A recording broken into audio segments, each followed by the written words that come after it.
किसान साथियों नमस्कार। आज फिर एक ऐसा किसान तो मिलावांगे जो प्राकृतिक खेती करे है और जींद जिला में आगे हैं। और जींद जिला में एक ऐसा किसान मिला है जो कई सालों से प्राकृतिक खेती करे है। विषय रहेगा हमारा, किसान ने डर लग गया है भाई यो कीट आ गया और यो कीट आ गया, भाई फिर टंकी ठाले स्प्रे करते हैं। फिर दूसरा विषय पर रहेगा भाई किसान प्राकृतिक खेती कर ले है तो फिर भाई साहब बेचन कड़ा जावे, बाजार कड़ा है, बड़ी समस्या रहा है किसान ने। सारी वार्तालाप करावांगे। भाई बनवीर जी है, किसान कई साल तक प्राकृतिक खेती कर है और सुरेंद्र दलाल के शिष्य हैं। पूरा भारत देश जाना है ऐसे किसान ने। और ये ऐसे किसान हैं जिस प्रकार आज से 10,000 साल पहले की बात है, जिस समय अपने शहीद भगत सिंह ने अंग्रेजा की नाड़ धड़ से अलग करी थी और अंग्रेज भारत देश से बाहर भगाए थे। और ये वही किसान है, कीटनाशक दवाइयाँ की नाड़ सी तैर दी और भाई साहब खेत में बढ़न नहीं देंदे हैं। और भाई साहब बढ़न क्यों नहीं देंदे हैं? भाई कीटा का बारे में पता चल गया, भाई इस कीट ने और यो कीट खाए जे है। सारी वार्तालाप भाई जी से करावांगे। और किसान का नाम है बनवीर जी, सुरेंद्र दलाल के शिष्य है। पूरा देश जाना है। भाई राम राम। नमस्कार जी।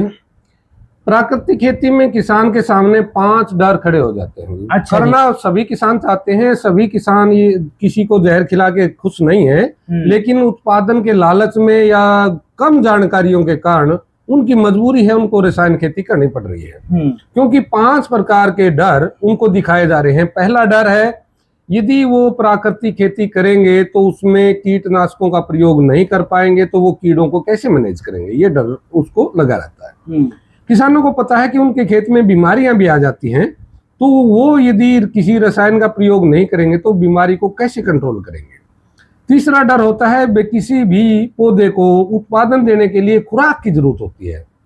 आज तो यूरिया, डीएपी, जिंक वगैरह डाल के पौधों की खुराकें पूरी कर देते हैं और उससे उत्पादन आ जाता है। तो किसान को डर रहता है कि वो खुराक डालनी बंद कर देंगे तो उनके पौधों की खुराक नहीं होगी तो उत्पादन नहीं होगा। ठीक बात। चौथा डर है, उनको खरपतवार आते हैं और खेत में आज तो किसी न किसी प्रकार का रसायन का छिड़काव करते हैं तो उसको नियंत्रण कर देते हैं, उनका सस्ते में हो जाता है। यदि वो ऐसा नहीं करेंगे, रसायन का प्रयोग नहीं करेंगे, तो उनको मैनुअली घास निकलवानी पड़ेगी और लेबर की जो कॉस्ट है वो बहुत ज्यादा पड़ जाती है।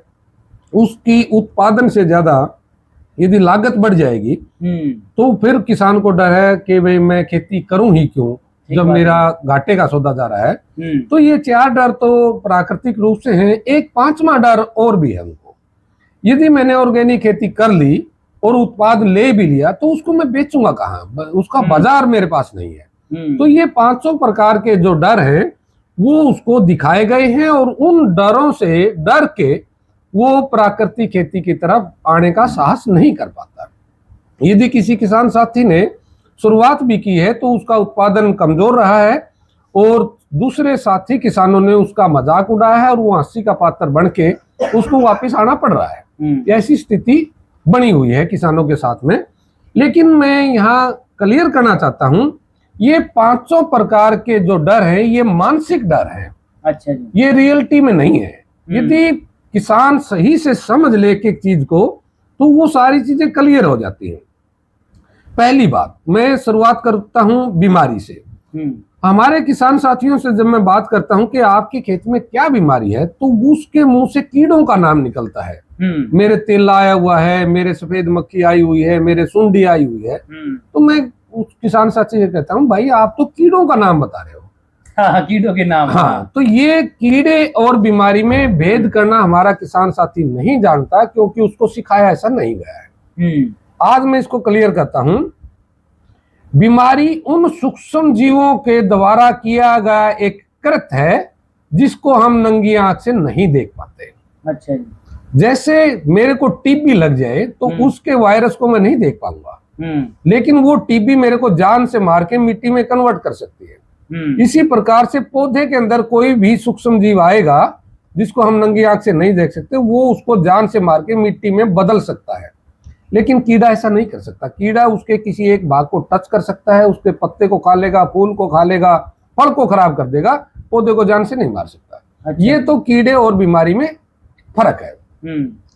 लेकिन बीमारी जब मेरे खेत में आती है तो मेरे को उसको समझने की जरूरत है कि वो क्यों आ रही है और उसको कैसे कंट्रोल किया जा सकता है। क्या वो प्रकृति का कोई वरदान है या अभिशाप है हमारे लिए।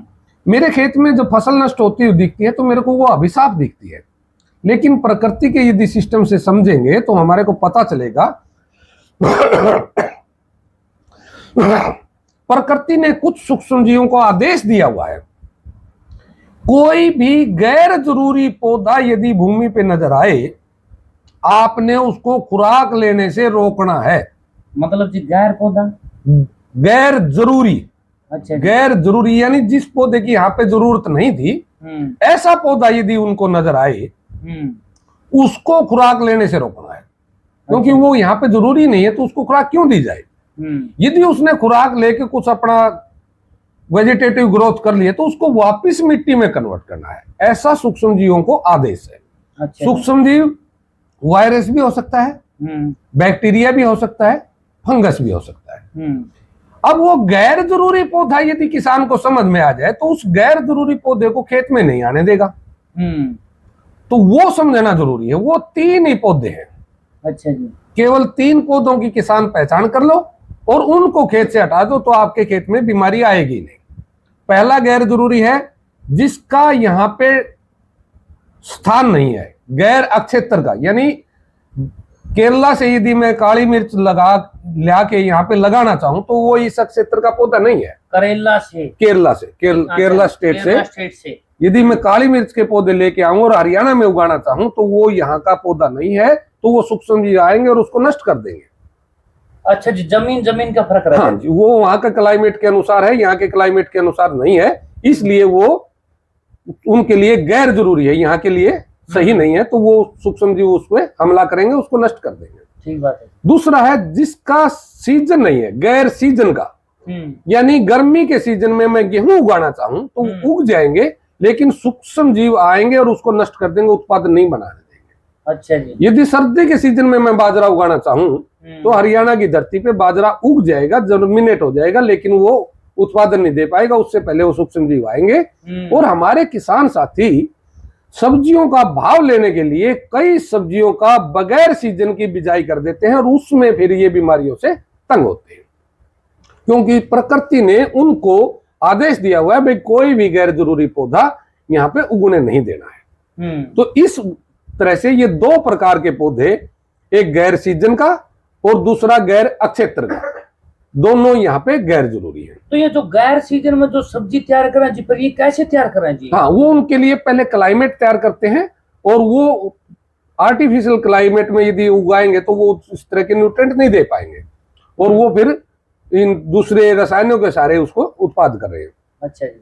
पहली बात, गैर सीजन का और गैर अक्षेत्र के पौधे को किसान अच्छे से समझता है और उसको उसके लिए हटाना भी आसान है और वो ज्यादातर समझ वाले किसान उसको हटा देते हैं। लेकिन जो मैंने बताया 3 पौधे, जो तीसरे वाला पौधा है उसको थोड़ा समझना जरूरी है और थोड़ा समझने में तकलीफ भी होगी और उसको हटाने में भी तकलीफ होगी। वो तीसरा है कुपोषित पौधा। मतलब जी जिसके खुद के पोषण पूरे नहीं है, उसकी खुद की खुराक पूरी नहीं है, तो वो उससे जो उत्पाद आएगा वो किसी के काम का नहीं है। अच्छा। जैसे मेरे पास 10 बच्चे हैं और मैं 3 का भोजन पुगा पा रहा हूं तो 10 के 10 पालने का लालच करूंगा तो वो कुपोषित होंगे। खुद कुपोषित होंगे तो बीमार होंगे, वो हॉस्पिटलों की तो इनकम बढ़ा सकते हैं, बाकी दुनिया के किसी काम के नहीं है। उनसे आगे बीज नहीं चल सकता और वो कोई काम नहीं कर सकते। इसी प्रकार से यदि कुपोषित पौधा बीज पैदा करेगा तो उसका बीज आगे जर्मिनेट नहीं होगा, अगर उत्पादन नहीं बढ़ेगा। और यदि उस बीज को कोई खाएगा तो उसके अंदर न्यूट्रिएंट नहीं है तो वो भी किसी के काम का नहीं है, इसलिए वो गैर जरूरी है। तो ये तीनों प्रकार के पौधों को यदि हम खेत से हटा दें तो स्वस्थ पौधों में कभी भी बीमारी नहीं आती। इस कंसेप्ट से यदि बीमारियों को समझ के चलेंगे और इसको हटाने का, जो तीसरे वाले को हटाने का है, उसके लिए 2-3 नियम है। एक तो नियम है दूरी का। यदि पौधे को चारों तरफ से बराबर दूरी मिल जाए, एक पौधे से पौधे की दूरी है जो वो सही से मेंटेन करके चले, तो उसको हवा भी धूप भी प्रॉपर मिलेगी और जमीन के अंदर से न्यूट्रिएंट के लिए जगह भी पूरी मिलेगी, तो पौधा अपना भोजन पूर्ण रूप से ग्रहण कर लेगा। और यदि उसके पास पूरा भोजन होगा तो वो उसके वेजिटेटिव ग्रोथ भी होगी और उत्पादन भी अच्छा होगा, तो वो कुपोषित नहीं होगा, और कुपोषित नहीं होगा तो बीमारी नहीं आएगी। तीसरी जिम्मेवारी बनती है, जब मैं खेत में फसल लगा रहा हूं, मेरी मर्जी से लगा रहा हूं, तो उसके लिए भोजन की व्यवस्था करना, उस पौधे की खुराक का प्रबंध करना, वो मेरी जिम्मेवारी बन जाती है। और ये मेरा जो दूसरा जो डर था, जो पौधों की खुराक उगाने का, एक इसका हिस्सा है ये। तो उसको यदि हम सही से समझ के चले, जैसे हमारे बुजुर्गों के पास बहुत ज्यादा ज्ञान था, उस ज्ञान को दोबारा से कलेक्ट करना पड़ेगा। वो अलग अलग जगह से पौधों की खुराकें उगाते थे। पहला, कैपिलरी सिस्टम। जमीन के अंदर सूक्ष्म जीव, सूक्ष्म छिद्र होते हैं, जिनके अंदर से बरसात का पानी चौवे तक जाता है। उन्हीं सुराखों से दोबारा पानी वापस भी आता है। और जब वो पानी जाता है और आता है, तो कुछ घुलनशील तत्वों को घोल के लेके आता है। यदि वो पौधे की जड़ के पास में वो पानी और घुलनशील तत्व स्थापित हो जाए, तो वो पौधे की खुराक बढ़ेंगे। और खुराक इस तरह से बनी हुई जब पौधे के पास पहुंचती है, तो पौधा कुपोषित नहीं होता, तो वो बीमारियों से बच जाता है और अपना उत्पादन देने में सक्षम होता है। वो कैपिलरी के लिए जो सबसे बढ़िया है वो है गोडाई, सूखी मल्चिंग। यानी हम कसोला जब बार बार निकालते थे, हमारे हरियाणा में एक कहावत थी, नुड़ी नहीं दो पत्ती तो क्या चुगेगी कपत्ती। यानी कपास का पौधा जब 2 पत्ते का है, उसी टाइम पे यदि नहीं नुड़ाया तो उसमें चुगने के लिए कुछ नहीं होता। तो 2 पत्ते के टाइम पे घास नहीं है, केवल उस मिट्टी को बार बार इधर उससे उधर करके उस कैपिलरी को जड़ों के पास से रोकना है। जो नीचे से पानी वापस आ रहा है, उसको रोकने के लिए उसके ऊपर सूखी मिट्टी डाली जाती है बार बार। वो सप्ताह में दोबारा से छिद्र ना बना जाए, तो उसको बार बार से फिर कुडाई कर करके उसको सूखी मिट्टी को वहां पे डाला जाता है। तो इस प्रकार से कैपिलरी की ताकत पौधे के पास में होती है, और उस खुराक के माध्यम से पौधा ज्यादातर जरूरतें अपनी पूरी कर लेता है। पहली बात, 3 ऐसे तत्व, ऑक्सीजन, कार्बन डाइऑक्साइड और हाइड्रोजन से 94% पौधा विकास कर लेता है।